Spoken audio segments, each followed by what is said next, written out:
Oke, untuk jenis energinya sendiri, Kang Bigit itu lebih kemana nih? Ya, yang paling terdekat dan sudah berjalan seperti Jawa Barat itu adalah panas bumi ya kan, Betul. geothermal. Nah mungkin kita akan lirik ke situ, fokus satu tapi multiplier efeknya tuh luar biasa besar. Kapasitasnya juga pasti geothermal juga lumayan besar. Nah ini yang kita mulai fokus di sana. Kalau untuk yang skala-skala kecil gitu, kita sudah menjajaki juga dengan BIJB misalnya. Bagaimana bandara kita, kebanggaan kita tuh nantinya juga green energy juga gitu. Dan sudah ada kesepakatan dengan salah satu anak perusahaan MUJ lewat ANM untuk ke sana. Oke, lagi-lagi pendengar Trijaya berbicara tentang energi baru terbarukan, ini memang sepertinya dorongannya semakin kuat ya. Mengingat untuk energi yang sumbernya datang dari fosil itu karena memang terbatas begitu ya. Iya. Kemudian juga demand-nya semakin banyak meningkat, ya mau nggak mau nih pemerintah juga mulai harus menyiapkan strategi begitu ya. Benar nggak? Kira-kira kapan kan untuk perwujudan nanti nih energi baru terbarukan di Jawa Barat? Menunggu apa dulu? Iya. Menunggu perda ya pasti. Perda ya pasti, ya. Kita di BUMD meskipun secara komersial menguntungkan, secara teknikal kita bisa, tapi kalau ilegal nggak boleh juga gitu. Aduh, niat baik kadang-kadang nggak bisa baik kan.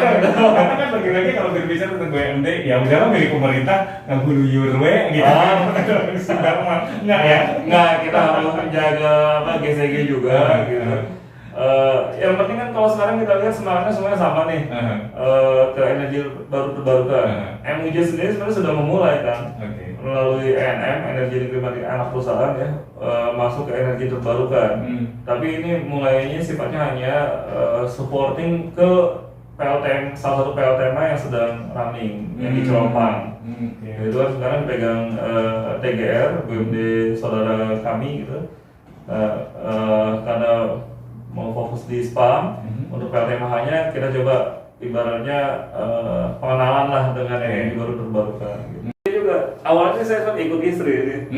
Istri saya kan PNS juga di salah satu kabupaten ya. Ke Bandung ya udah ikut ke Bandung gitu. Dan ternyata saya ada di Bandung ketemu junior, CV saya yang masukin ke Pemprov. Saya juga nggak tahu ya, tahu-tahu dipanggil aja, ini bantuin BUMD Jawa Barat. Terus saya bilang gitu. Ya itu ya mungkin Allah kasih kesempatan demikian kan. Iya.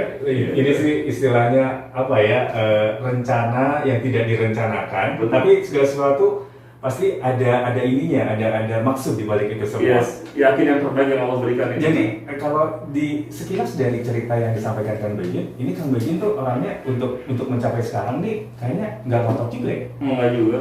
Kenapa?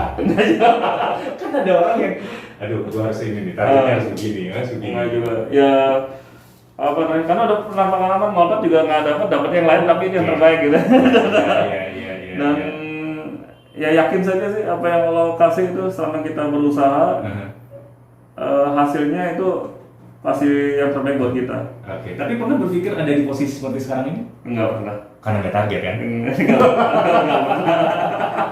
Kenapa bisa ya? Target, istilahnya kalau orang Sunda bilang ngeguluyur kan? Ngeguluyur ya. Jadi mengalir aja gitu, mengalir aja. Istilahnya kita lakukan sesuatu yang terbaik, tapi ternyata hasilnya juga tidak membohongi. Iya. Ya, hasil yang terbaik yang didapat. Oke, luar biasa. Saya mau ke beberapa pertanyaan yang sudah disampaikan oleh pendengar kita saat ini ya. Mohon berkenan untuk jawab ya kemudiannya. Ini terima kasih sudah bergabung. Ada Pak Yudi. Selamat sore Pak Yudi. Waalaikumsalam warahmatullahi wabarakatuh. Untuk kebutuhan apa saja energi hasil eksplorasi di Jawa Barat? Apakah untuk memenuhi kebutuhan warga Jawa Barat juga? Nah, silakan. Ya, jadi yang terasa sama kita di Migasul Jabar itu di OMWJ. OMWJ itu produknya dua, satu minyak, satu gas. Untuk minyak, ya tentu untuk memenuhi kebutuhan nggak cuma Jawa Barat bahkan. Blok OMWJ itu bisa dibilang urutan 10 besar lah, masuk dalam 10 besar blok di Indonesia gitu. Nah minyaknya jadi juga dibutuhkan di daerah yang lain. Kemudian yang gasnya itu disalurkan untuk pupuk misalnya, untuk pupuk, kemudian untuk listrik, yang listriknya juga kita nikmati saat ini juga dari listrik ONWJ nih. Jadi kalau blok ONWJ ada masalah, jangan mati lampu juga gitu, jangan sampai gitu. Iya. Untuk listrik, pupuk, kemudian untuk bahan bakar gas juga kan ada sebagian kecil. Untuk jar gas juga ada jaringan gas rumah tangga yang langsung ke rumah-rumah. Sayangnya belum sampai ke Bandung. Iya. Belum sampai ke Bandung. Itu PR. Itu PR. Ya itu kan. Oke, jadi memang tidak hanya untuk Jawa Barat tapi juga nasional. Nasional juga. Nah, kalau berbicara tentang hal tersebut, untuk pemenuhan kebutuhan energi nasional, berapa persen sumbangsi dari MUJ? Wah, nggak begitu sih, nggak besar lah dibandingkan Pertamina. Oke. Tapi di situ kontribusinya ada ya? Ada, ya kita mulai dikit-dikit gitu. Betul. Yang penting kembali lagi istilah orang Sunda, ngeureuy. Jadi untuk capaian pribadi, yaitu tadi prinsipnya adalah ngaguluyur. Sementara untuk target dari perusahaan itu sudah sepatutnya memberikan yang terbaik pokoknya ya. Luar biasa. Kang Begin terakhir disampaikan juga kepada pendengar kami, mungkin sekali lagi mengingat sekarang ini demand untuk kebutuhan energi di masyarakatnya begitu tinggi. Sementara lagi-lagi berbicara tentang keberadaan atau stok dari energi yang sumbernya dari fosil semakin menipis, kemudian juga sekarang ini tengah dikembangkan energi baru terbarukan. Bagaimana kira-kira masyarakat bisa menyadari hal itu dan beralih begitu? Iya, emang ini terkait dengan budaya ya, betul. Kebiasaan.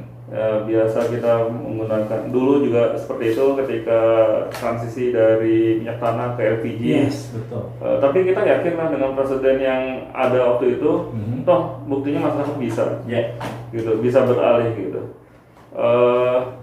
Isu terhadap transisi energi ini kan sebenarnya lebih banyak isunya di hulu kan, bukan di hilir. Isunya di bisnis hulu energi lah gitu. Kalau masyarakat apa yang tersedia kayak listrik tetap listrik, sumbernya dari EBT ataupun dari fosil jatuhnya tetap listrik gitu. Hanya mungkin yang dominan itu kan penggunaan energinya itu masyarakat BBM betul. Ya BBM. Ya ini memang agak dilema kan untuk BBM ini. Kita BBM masih impor. Betul. Dan penggunaan terus naik terus. Gitu.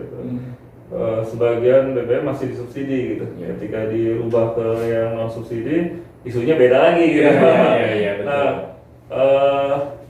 yang mungkin yang bisa dilakukan untuk menahan kenaikannya itu adalah efisiensi sih. Efisiensi penggunaan energi ya. Ya mestinya apalagi di pas momen COVID ini kan mobilitas juga jauh berkurang gitu ya. Berkurang. Oke, ini jadi satu momen juga sebetulnya di COVID ini. Bisa combine juga sama yang suka goes, pakailah goes. Ya kan ada ya yang di rumah cuma warung ke depan aja cuma pakai motor kan. Iya. Pemborosan gitu maksudnya gitu tadi lah. Seksi juga ya. Ini lah gitu. Jadi pasar paling baik memang ngasih buat diri sendiri kan. Gitu. Lakukan diri sendiri, diawali dari diri sendiri.